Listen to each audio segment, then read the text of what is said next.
Oitavo ano, nós vamos continuar falando do segundo reinado ou governo de Pedro II, ou Pedro II, como alguns queiram.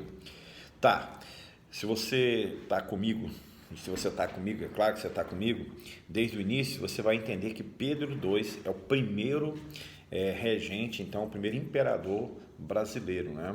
Então até agora nós tivemos Pedro I, Dom João e agora sim Pedro I, Pedro II. Pedro II, então, ele nasceu no Brasil em 1825, por isso que ele é brasileiro, vai morrer em 1891, Paris, né? Preste atenção, no seu governo vai acontecer o fim da monarquia. E quando acontece o fim da monarquia, Pedro e a sua família vão ser exilados e vão morar em Paris. E aí, aos 66 anos, ele morre. Toda vez que fala em voltar a ter monarquia no Brasil, são os descendentes de Pedro II. Né? Esses dias no jornal morre um deles, famoso aí, Pedro II. Então os descendentes querem que o Brasil volte à monarquia e eles sejam coroados rei do Brasil. Tá. Eu acho que na minha vida não vai acontecer. Se acontecer, um dia falar no meu túmulo e falar, professor, aconteceu. A família do Pedro retomou o poder. Pedro é um aspecto assim, da história que a gente gosta de pensar, é uma história pessoal, não é? As pessoas não sempre o personagem é uma pessoa fria, né? Não, Pedro é um garoto de 5 anos, quando o pai retoma para Portugal para disputar o trono naquele 1831 e deixa um garoto de 5 anos para governar o país. Então ele vai ser governado, vai ser dirigido por pessoas estranhas, não é? Políticos, e ele vai ser treinado para ser então um grande líder. Então a única coisa que Pedro fez na vida foi estudar. Dos 5 anos até os 15 anos, estudou dia e noite.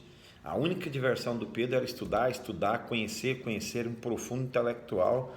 Então, uma coisa que me chama a atenção, um profundo intelectual. Mas um menino triste, né? Você imagina, um menino que aos 5 anos o pai e a mãe vai morar na Europa, ele vai morar sozinho com políticos e ele vai ter que governar um país.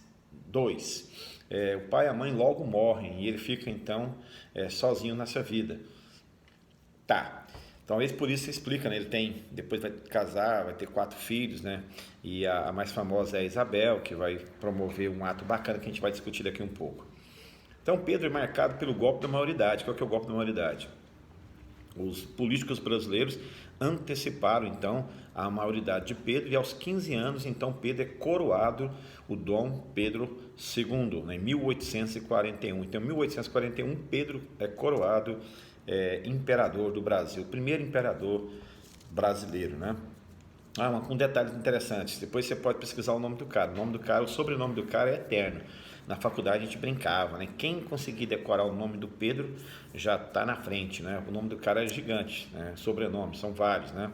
Então, vai lá, eu só gosto do Pedro II, vamos para frente. Os pais então morrem quando ela é criança e ele se preparou então de forma apaixonada para ser governo do Brasil. E esse indivíduo tem outra paixão, por exemplo, você tem fotografias no Brasil, a primeira máquina de fotografia, então quem vai fazer essa estrutura é ele, né? Era apaixonado por livros, por ensino, ciências, ele era conhecido no mundo aí, né? No mundo da sua época ele era famoso também, era um dos intelectuais que discutia política, discutia ciências, então Pedro era um grande intelectual, coisa bacana. Primeira vez que vai ter um intelectual, nós estamos vendo aí um fanfarrão, um garotão e agora um intelectual.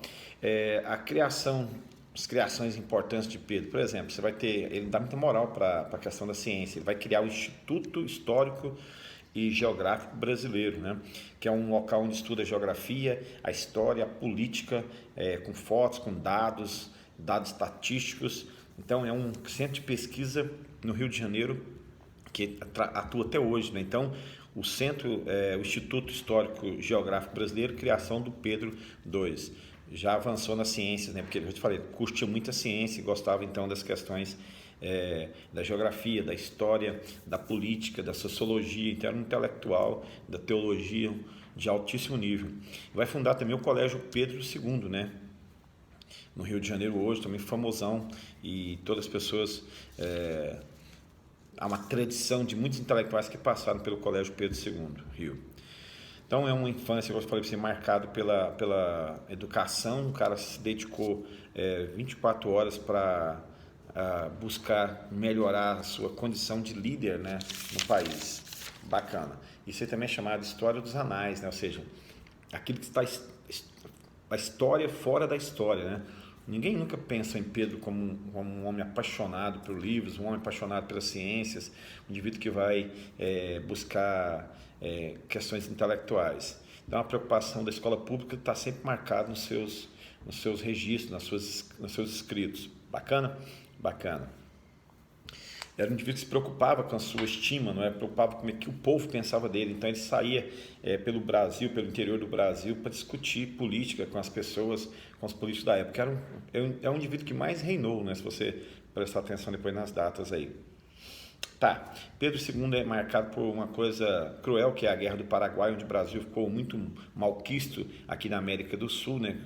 Sabe que o Brasil serviu de interesse para a Inglaterra precisava de eliminar o Paraguai, então Brasil, Uruguai e Argentina são instrumentos para essa destruição do Paraguai, que era o concorrente da Inglaterra. Então o Brasil foi muito malquisto, né? Então tem muito mais estruturas atrás dos fatos que a gente pensa. Pedro vai ser marcado também pela escravatura.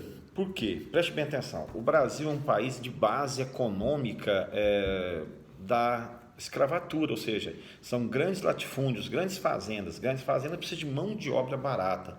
Então Pedro II tinha um coração, o desejo de acabar com a política da escravatura no Brasil. Isso só vai ser possível através da Lei Áurea, né, em 1888, onde a sua filha então vai decretar o fim da escravatura no Brasil. Lembrando que isso não resolveu de imediato a questão da escravatura. Lembrando que o país tinha uma economia que era baseado nisso, então depois de repente cortar vai criar problemas econômicos eternos. A própria pessoa tem problemas, a própria pessoa, o escravo tinha problemas, né? Como lidar com a escravatura. Então Pedro ele vai sofrer um golpe de Estado. Preste bem atenção. Nós estamos falando, teve o golpe da maioridade, né? Teve o golpe da maioridade. Teve o golpe de Dom Pedro em Portugal. Portugal pedia para Dom Pedro voltar e ele fez o golpe do fico. Falou, não vou voltar não, já que meu pai foi, eu vou ficar, ser imperador, como diz o meu filho, dessa bagaça. Então, Pedro I deu já um golpe na família lá. A família também deu um golpe nele, achou que ele ia reinar, de repente o irmão toma. Então, a história do Pedro é conturbada. Volta para o Brasil, então. Então você vai ter o golpe da maioridade. O que é o golpe da maioridade? Os políticos que estavam e não governavam para tomar o poder vão fazer um plebiscito e vão conseguir a eleição de Pedro para ser, então, o imperador do Brasil. Aí você vai ter outro golpe. Qual que é o outro golpe? Os políticos que estavam de novo se reúnem com o exército, né, e vão criar, né, uma nova estrutura política que vamos chamar de república, um Estado republicano. E um Estado republicano, a primeira coisa que tem que fazer é derrubar quem está dirigindo. Quem dirigiu o país? Um rei, um imperador. Né? Então, o imperador Pedro II vai ser convidado a deixar o Brasil e nós vamos ter então aí o exílio na França, que eu te falei, onde ele vai morrer. E o Brasil vai ser agora dirigido de forma democrática, né? Lembrando que nós vamos chamar isso de Primeira República. Detalhe, a Primeira República vai ser chamada de República Velha. Peraí, mas começou já velha? Sim. Por quê? Porque as práticas da Primeira República nada pareciam com uma república de fato. Você vai ter guerras a partir de quem manda, a partir do domínio territorial, né? Você vai ter aqui o problema do jagunço, vai ter aqui o problema do voto de cabresto, vai ter aqui a questão do analfabetismo, você vai ter aqui as forças se dividindo em interior e capital. Então, a nossa república já começou errada. Desaparecimento de pessoas, mortes. Então, a república que começa, que era para ser uma república, para dar o golpe na questão da monarquia, também sofre com o golpe das pessoas que estabelecem essa república. E dentro dessa república nós vamos ter alguns outros períodos, né, complicados. Vai ter em 30 um famoso golpe de Getúlio Vargas, depois você vai ter em 64 um golpe dos militares, e assim, hoje nós vemos uma república, e de vez em quando alguém ameaça dar um golpe, então a palavra golpe está sempre marcada. Mas se a gente vê a aula que vem, nós estamos falando de Dom Pedro II, e nós queremos ensinar muita coisa sobre ele, é um cara fantástico, e que vale a pena ser estudado. Um grande abraço, fique em paz, fique em casa.